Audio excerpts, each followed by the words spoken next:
શું ખરેખર રસોઈ બનાવવા માટે ગેસ સિલિન્ડર કે સીધી અગ્નિની જરૂર હોય છે ખરી? શું છે આગ વગરનું રસોડું અને કેમ તેને ભવિષ્યની રસોઈની ક્રાંતિ તરીકે જોવામાં આવી રહી છે? શું આ ફ્લેમલેસ ટેકનોલોજી ગેસ સિલિન્ડરની સંપૂર્ણ જગ્યા લઈ શકે છે કે તે માત્ર વિકલ્પ તરીકે જ રહેશે? શું આગ વિના ચાલતું રસોડું ભવિષ્યમાં ઘરોમાં પણ ઉપયોગી બની શકે છે? આવી સિસ્ટમ સ્થાપિત કરવા માટે કેટલો ખર્ચ થાય છે?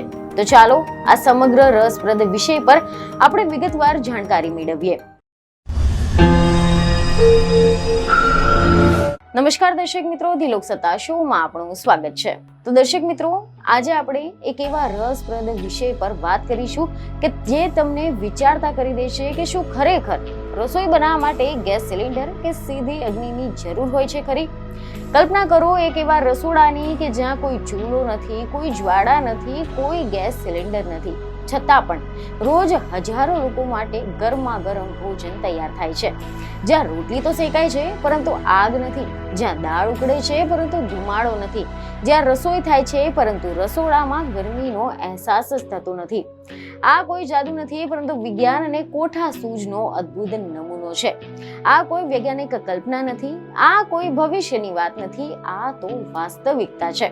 અને આ વાસ્તવિકતા આપણા દેશના એક સામાન્ય શહેર અકોલામાં જીવંત બની છે કે જ્યાં એક સ્કૂલે માત્ર વિદ્યાર્થીઓને શિક્ષણ જ નથી આપ્યું પરંતુ ભવિષ્ય માટેનું માર્ગદર્શન પણ આપવાનું નક્કી કર્યું છે. અને આ માર્ગદર્શન માત્ર પુસ્તકોમાંથી નથી પરંતુ રોજિંદા જીવનમાં નવીનતા દ્વારા આપવામાં આવ્યું છે. આ છે મહારાષ્ટ્રના અકોલા જિલ્લાની પ્રભાત ડે બોર્ડિંગ સ્કૂલનું આગ વિનાનું રસોડું. એક એવું રસોડું કે જે માત્ર ભોજન નથી બનાવતું પરંતુ વિચારને બદલાવે છે, સિસ્ટમ બદલાવે છે અને સંભાવનાઓના દરવાજા ખોલે છે. આજે જ્યારે દુનિયા ઉર્જા સંકટ, પ્રદૂષણ અને વધતા ખર્ચ જેવા પડકારો સામે લડી રહ્યા છે, ત્યારે આ સ્કૂલનું જે રસોડું છે તે એકમાત્ર ઉકેલ બનીને સામે આવ્યું છે. વિચાર કરો કે જ્યારે ગેસ સિલિન્ડરની અછત હોય, લોકો લાઈનોમાં ઊભા હોય, કિંમતો વધી રહી હોય, ત્યારે કોઈ એક જગ્યા એક એવી હશે કે જ્યાં બધાને કોઈ જાની અસર નથી થતી, જ્યાં રસોઈ ચાલતી જ રહે છે, બાળકોને સમયસર ભોજન મળે છે અને કોઈ પણ તણાવ નથી રહેતો. આ જ છે ફ્લેમલેસ કિચનની ખાસિયત. આ કહાની શરૂ થાય છે એક વિચારથી, એક પ્રશ્નથી કે શું રસોઈ માટે આગ જરૂરી છે? શું આપણે પરંપરાગત રીતોને બદલી શકીએ છીએ? શું આપણે એવી સિસ્ટમ બનાવી શકીએ છીએ કે જે વધુ સલામત છે, વધુ સસ્તી છે અને વધુ પર્યાવરણ મૈત્રી હોઈ શકે? આ પ્રશ્નના જવાબ શોધતા શોધતા જન્મ્યું એક અનોખું પ્રયોગ.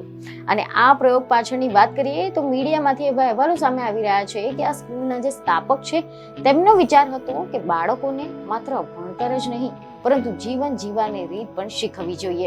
ખાવાની આદતો પણ શિક્ષણનો એક મહત્વનો ભાગ છે, કારણ કે ઘણા બધા બાળકો મર્યાદિત પ્રકારનું જ ભોજન ખાતા હોય છે. જ્યારે તેઓ બહાર જાય છે ત્યારે તેમને નવી વસ્તુઓ સ્વીકારવામાં મુશ્કેલી પડે છે. આથી જ સ્કૂલમાં જ બનતું ભોજન આપવાનું શરૂ કરવામાં આવ્યું. શરૂઆતમાં ગેસ સિલિન્ડરનો ઉપયોગ ખૂબ જ વધુ થતો હતો. રોજ 4 ગેસ સિલિન્ડર, ખર્ચ વધતો ગયો હતો, પર્યાવરણ પણ તેની અસર થતી હતી, જોખમ પણ હતું. પરંતુ પછી આવ્યો એક એવો ટર્નિંગ પોઈન્ટ કે જ્યારે એક નવી ટેકનોલોજી વિશે જાણકારી મળી. એક એવી સિસ્ટમ કે જે સ્ટીમ બોઇલર જેવી હતી પરંતુ થોડીક અલગ હતી. અને ત્યાંથી જ શરૂ થયો હતો એક નવો અધ્યાય. આ સિસ્ટમને કહેવામાં આવે છે થર્મિક ફ્લુઇડ હીટર સિસ્ટમ.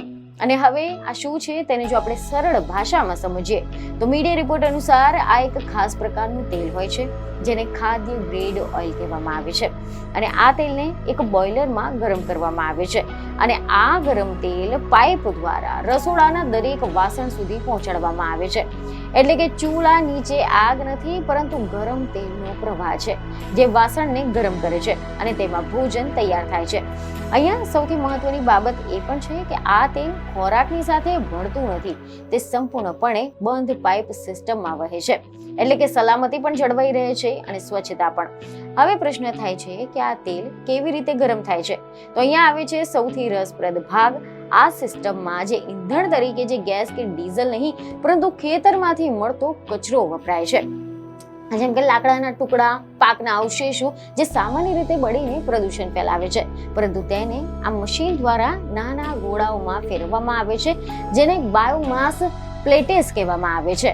અને આ પ્લેટેસ બોઇલરમાં સળગાવવામાં આવે છે. આનાથી તેલ ગરમ થાય છે અને આખી સિસ્ટમ ચાલતી હોય છે. હવે વિચાર કરો કે એક તરફ ખેતરના કચરાનો ઉપયોગ યોગ્ય રીતે થઈ રહ્યો છે, ત્યાં જ બીજી તરફ ગેસ પરથી નિર્ભરતા પણ ઘટી રહી છે અને ત્રીજી તરફ ખર્ચ પણ ઓછો થઈ રહ્યો છે.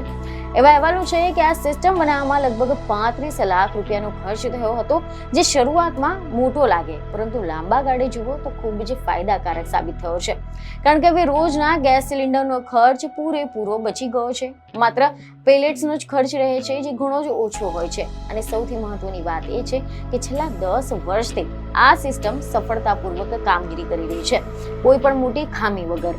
હવે વાત કરીએ રોજિંદા કાર્યની, તો સવારે સ્કૂલમાં બાળકો આવે ત્યારે થોડા જ સમયમાં તેમના માટે ભોજન તૈયાર થઈ જાય છે. દાળ, ભાત, શાક, રોટલી, સલાડ બધું જ. અને આ બધું જ માત્ર 2 કલાકમાં 1500 વિદ્યાર્થીઓ માટે. આ એક અદ્ભુત કાર્યક્ષમતા છે. રસોડામાં કામ કરતી મહિલાઓ માટે તો આ એક આશીર્વાદ સમાન છે, કારણ કે અહીંયા ગરમી નથી થતી, ધુમાડો નથી હોતો, પરસેવો ઓછો થાય છે અને આ કામ વધુ આરામદાયક બની જાય છે. ખાસ કરીને ઉનાળામાં કે જ્યારે સામાન્ય રીતે રસોડામાં કામ કરવું ખૂબ જ મુશ્કેલ બનતું હોય છે, ત્યારે અહીંયા કામ કરવું સરળ બની ગયું છે. અને હવે જો પર્યાવરણની દ્રષ્ટિએ જોઈએ તો આ સિસ્ટમ ખૂબ જ ફાયદાકારક છે, કારણ કે ખેતરના કચરાને સળગાવવાથી જે પ્રદૂષણ થાય છે તે અહીંયા નિયંત્રિત રીતે થાય છે. તેનો ઉપયોગ ઉર્જા તરીકે થાય છે. આનાથી હવામાં પ્રદૂષણ ઓછું થાય છે અને એક ટકાઉ મોડલ તૈયાર થઈ જાય છે. હવે વિચારીએ કે શું આ મોડલ અન્ય જગ્યાએ પણ અપનાવી શકાય? તો આનો જવાબ છે હા, ચોક્કસપણે. ખાસ કરીને સ્કૂલ છે, હોસ્ટેલો છે, મોટી મોટી કેન્ટીનો હોય, મંદિરો, આશ્રમો કે જ્યાં મોટી સંખ્યામાં લોકો માટે ભોજન બનાવવામાં આવે છે, ત્યાં આ પ્રકારની સિસ્ટમ ખૂબ જ ઉપયોગી બની શકે છે. શરૂઆતનો ખર્ચ જરૂર છે, પરંતુ લાંબા ગાળે તે ખૂબ જ સસ્તું પડે છે અને સલામતી પણ વધારે છે, કારણ કે ગેસ લીકેજનો ભય નથી રહેતો, આગ લાગવાની શક્યતા ઓછી થઈ જાય છે. હવે જો આપણે ભવિષ્ય તરફ નજર કરીએ તો આવી ટેકનોલોજી વધુ વિકસિત થઈ શકે છે, વધુ કાર્યક્ષમ બની શકે છે અને મોટા સ્તરે ઉપયોગમાં આવી શકે છે. આ એક માત્ર સ્કૂલની કહાની નથી, પરંતુ આ એક વિચારધારાની શરૂઆત છે. એક સંદેશ છે કે નવીનતા ક્યાંક પણ થઈ શકે છે અને જ્યારે આપણે એ સમસ્યાને અલગ રીતે જોવાનું શરૂ કરીએ ત્યારે ઉકેલ પણ મળી જાય છે. આ કહાની આપણને શીખવે છે કે સંસાધનોનો ઉપયોગ યોગ્ય રીતે કેવી રીતે કરવો, પર્યાવરણને કેવી રીતે બચાવવું અને ટેકનોલોજીનો ઉપયોગ માનવ જીવનને સરળ બનાવવા માટે કેવી રીતે કરવો. અને અંતે સૌથી મહત્વપૂર્ણ બાબત એ છે કે આ બધું જ શક્ય ત્યારે બને છે કે જ્યારે કોઈ એક વ્યક્તિ પણ વિચાર કરે, જોખમ લે અને કંઈક નવું કરવાની હિંમત કરે. આગ વિનાનું રસોડું માત્ર એક કિચન નથી, પરંતુ આ એક ક્રાંતિ છે, એક પ્રેરણા છે અને એક સંકેત છે કે ભવિષ્ય અહીંયાથી શરૂ થઈ ચૂક્યું છે. પ્રભાત સ્કૂલની આ પહેલ સાબિત કરે છે કે જો ઈચ્છા શક્તિ હોય અને વિજ્ઞાનનો સાચો ઉપયોગ કરવામાં આવે તો આપણે કોઈ પણ સંકટનો માર્ગ શોધી શકીએ છીએ.